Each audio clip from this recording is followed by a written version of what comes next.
Hello students, class 9th में हमारा जो चैप्टर चल रहा है हमारा वो है पृष्ठीय क्षेत्रफल और आयतन। इसकी प्रश्नावली 13.2 हम स्टार्ट कर चुके हैं। तो इस वीडियो में हम क्वेश्चन नंबर 3 को देखने वाले हैं। धातु का एक पाइप 77 सेंटीमीटर लंबा है और इसके एक अनुप्रस्थ काट का आंतरिक व्यास 4 सेंटीमीटर है और बाहरी व्यास 4.4 सेंटीमीटर है। तो ज्ञात कीजिए आंतरिक वक्र पृष्ठीय क्षेत्रफल, बाहरी वक्र पृष्ठीय क्षेत्रफल और तीसरा है कुल पृष्ठीय क्षेत्रफल हमें ज्ञात करना है। तो पहले इसके लिए आपको जिस टाइप के बेलन की बात की गई है जरा उस टाइप का बेलन एक बार हम बना लेते हैं। ये हमारे पास बेलन है, ठीक, ये रहा हमारे पास बेलन, ये इसका केंद्र है और यहां से यहां तक की दूरी को हम बोलते हैं त्रिज्या। ठीक है, अब इसी के अंदर एक बेलन और है जो कुछ इस तरीके से दिखाई दे रहा है। डायग्राम में तो वैसे नहीं दिखाई दे रहा बुक के डायग्राम में, लेकिन उन्होंने ऐसा कहा है। तो इस तरीके से देख सकते हैं कि यहां पर आपको दो तरह के बेलन दिखाई दे रहे हैं। तो एक तो हो गया आंतरिक बेलन और दूसरा हो गया बाहरी बेलन।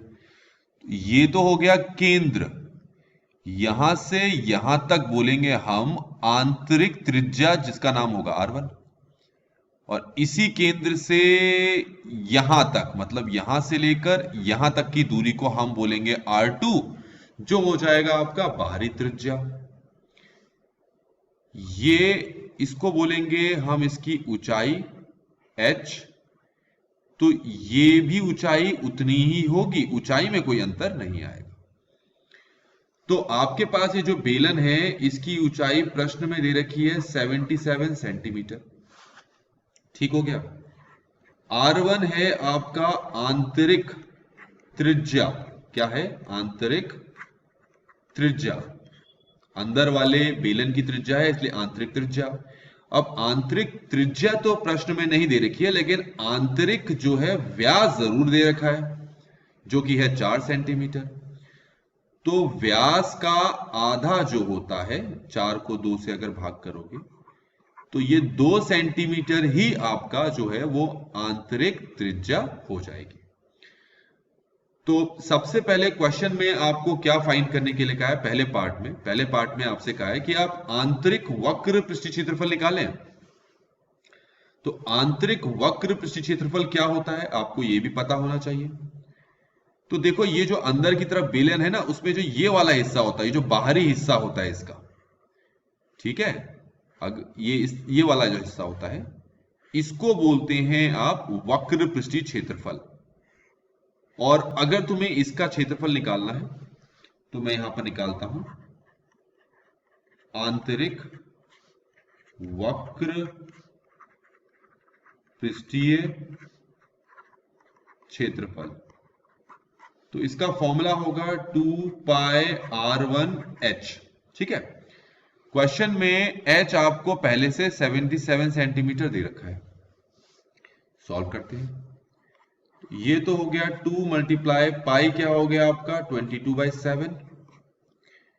R1 कितना है अभी ऊपर मैंने निकाला 2 है, ये देखो 2 है।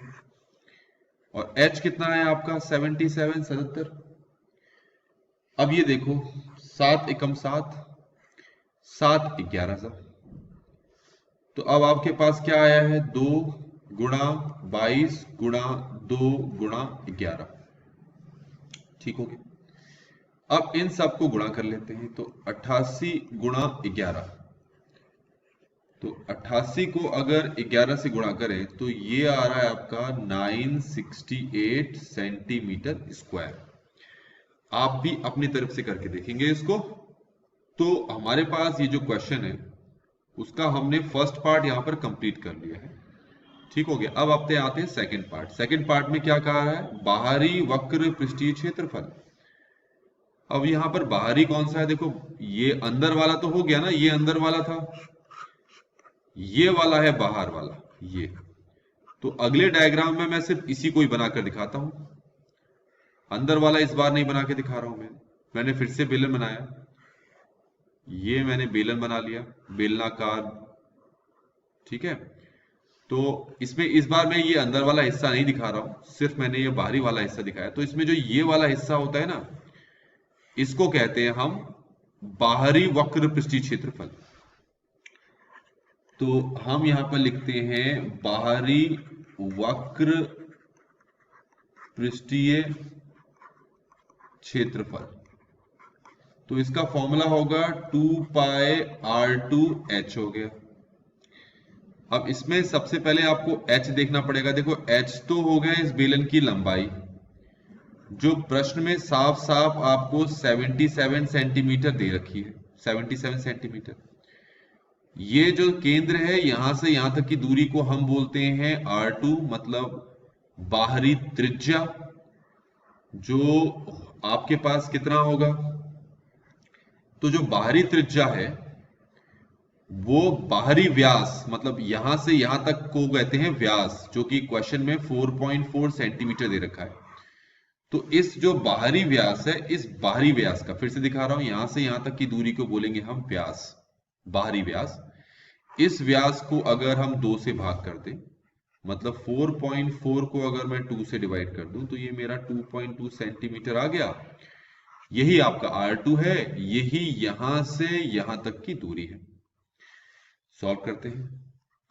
2 का 2 रख लिया, पाई की जगह मैंने लिख लिया 22/7,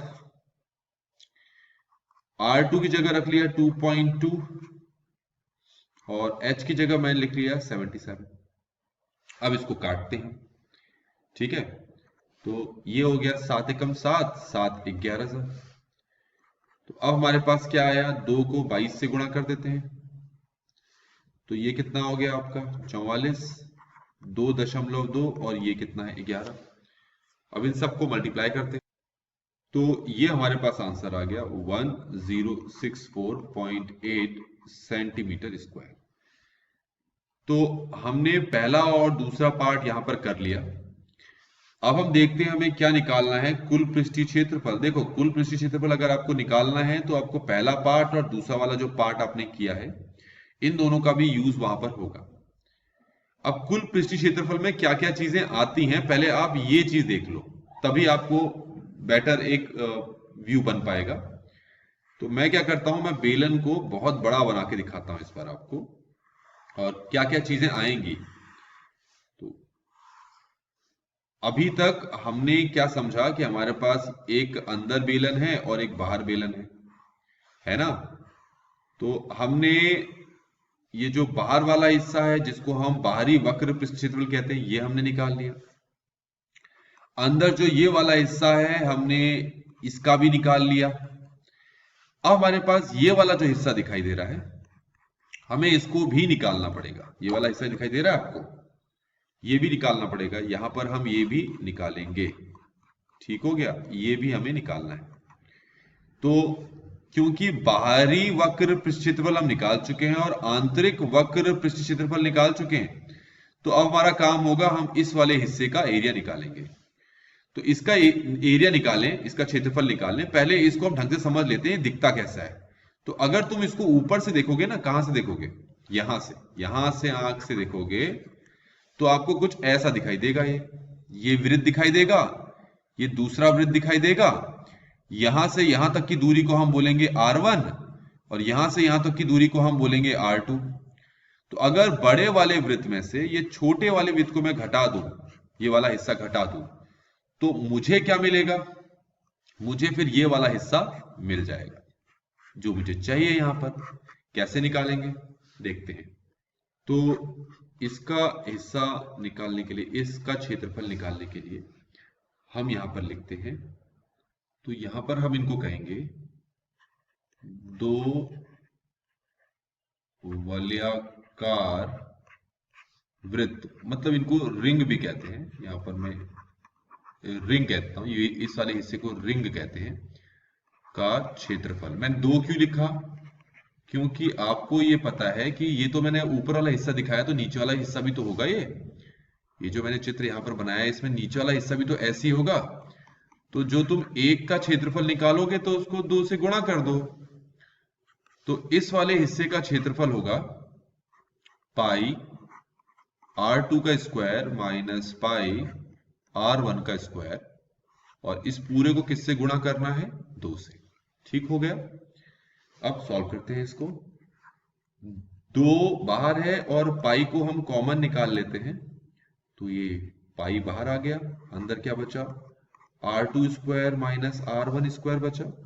अब सभी का मान रखते हैं, तो 2 गुणा 22/7, R2 हमारे पास क्या है? 2.2 का स्क्वायर, R1 हमारे पास है 2 का स्क्वायर। तो हम इसको सॉल्व करते हैं। 2 को अगर 22 से मल्टीप्लाई किया तो ये तो आ गया 44, नीचे 7 हो गया। 2.2 का स्क्वायर हो जाएगा 4.84, 2 का स्क्वायर हो गया 4, अब ये तो हो गया 44/7। ठीक हो गया। इन दोनों को माइनस करेंगे तो ये आएगा 0.84। यहां तक समझ में आ गया होगा आपको। तो 44/7 मल्टीप्लाई, देखो यहां से अगर मैं दशमलव को हटा दूं तो 84/100 हो जाएगा आपके पास। अब इसको काटते हैं, 7 एकम 7। अब ये 84 को 7 से भाग करोगे तो ये 12 आ जाएगा। ठीक हो गया। तो हमारे पास आ गया 44 गुणा 12/100। तो अब 44 को 12 से गुणा करते हैं तो कितना आएगा हमारे पास? तो ये आएगा, मैं नीचे लिख के दिखाता हूँ, आप भी अपने हिसाब से करके देखें इसको। ये हो जाएगा 528/100।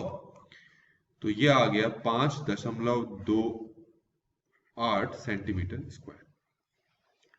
तो इस तरीके से हमारे पास जो थर्ड पार्ट है उसमें हमने निकालना था कुल पृष्ठीय क्षेत्रफल।